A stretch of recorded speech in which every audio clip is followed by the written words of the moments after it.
In this lecture, we're going to assign ownership to that vision so only our units carve the fog of war. Right now, if we just look at our base, everything looks fine because we own all of these units. However, if we panned around the map, we see all of these units, these ones over here, and we wouldn't expect that we could see enemy units.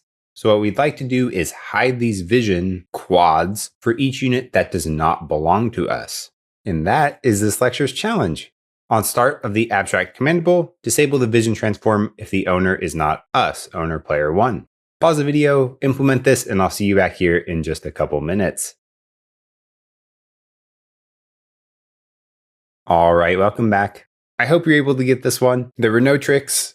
Right here in abstract commandable, after we validated our site config and our vision transform, we can set the vision transform game object set active based on if the owner is equal to owner player 1.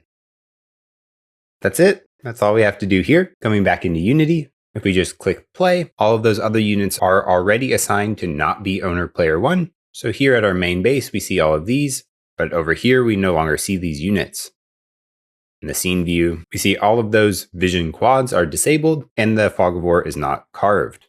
If we take our air transport to explore, we can discover those units. It's really starting to come together. However, once we've left them in our explored fog of war, we probably don't want to see them anymore. In the coming lectures, we're going to work out now the interactions and hiding those units that are no longer visible. When you're ready for that, I'll see you on the next lecture.